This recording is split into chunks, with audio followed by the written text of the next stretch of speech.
campaign you have caught and are passing on information to the police about criminal damage and tampering with election posters as well as arson. Well, whenever I started this election, I made it quite clear there was very little I would be doing as far as canvassing goes. The one thing I said I would do was put up a number of posters. That was it, because I don't have the resources that these big parties have. Um, but I find out of all that's up on the polls, all these big parties and all, that who does the Republicans go after? But the posters with Willie Fraser's name on them. They've been taking them down all around South Armagh, and well, it's actually encouraging the fact that the posters are annoying them so much that they feel they have to take them down. But last night they actually came into Market Hill and started to take them down. And a few young fellows came down and told me what was going on and that they had spied boys and chased them. But I went up for a drive around the town, and lo and behold, just as I was passing the back of passing the front of a shop, I noticed flames in round the back. So I jumped out of the car and round, and two boys took off, running as usual. You know, they must be Republicans because they're running in the opposite direction. But whenever I went round, I'd noticed they'd put rubbish and some of my posters up against the back door and set light to it. I pushed the stuff away from the door and rang the police. And to be fair to the police were there very quick. And actually, I believe they apprehended individuals not that far away.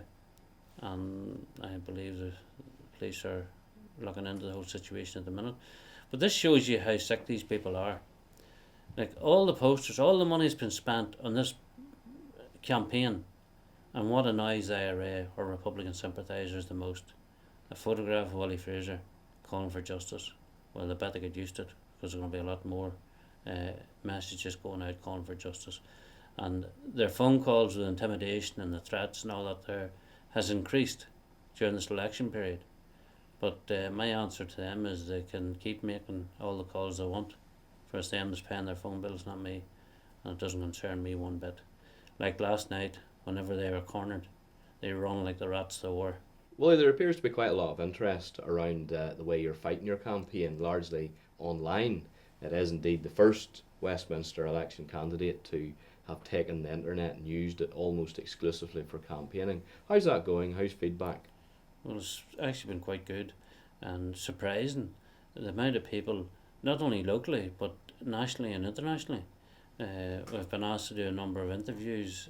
Now it'll be after the election, but the fact that we're going to be doing interviews on the issue that we're actually standing on, you know, encourages me, because it shows the message is getting out there. The whole idea of how we're doing it is certainly intriguing people.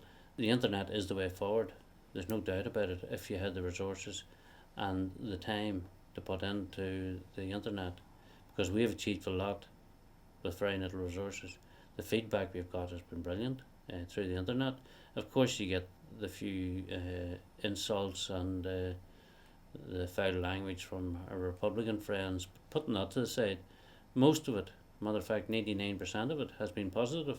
That has come from the Unionist and ordinary Catholic people as well, who have said that they've seen another side to myself that they hadn't seen before, because they always heard us shouting about Republicans, and now they understand more why we're shouting about Republicans.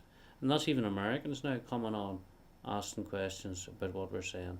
So that's encouraging. The fact that universities have been in touch with us, and people from the States, and also from Canada and other parts, we've had contact from Israel as well, looking to do interviews, and Spain, and a few in the UK, I believe. You set out in this campaign to put victims' issues onto the agenda through the internet, through your campaign. That's clearly happening. It certainly is.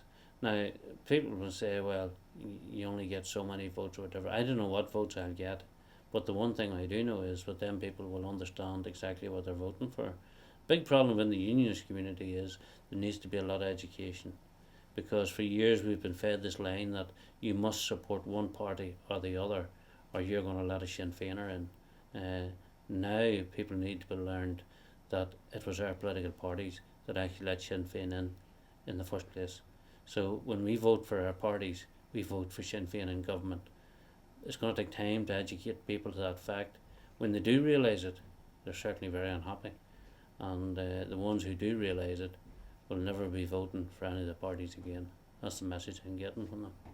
One of the big issues for the unionist community appears to be whether parties, when elected, will support a change in the current system that allows Sinn Féin potentially to be First Minister. Jim Allister has obviously led that call. The Ulster Unionist Party have signed up to it. What's your position? You have clearly highlighted this issue yourself over many years. Well, you know, we have Sinn Féin now in the government of this country. I would like to ask our politicians, what is different now than there was 35 years ago? What is different? The only thing I see different is that the men and women who are in these political parties have not got the same backbone as what they had 35 years ago. And it was the ones like ourselves who had to pay the ultimate price to take the stand that they told us to take. And we continue to take that stand because we believe it to be morally right and politically correct.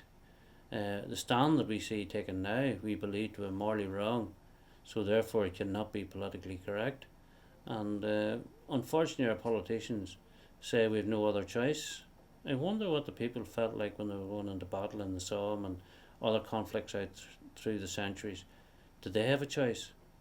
Did they have a choice whenever they went into battle? I don't think it was an issue of having a choice. It was an issue of them standing for what they believed in. And sometimes you don't have a choice but to stand for what you believe in.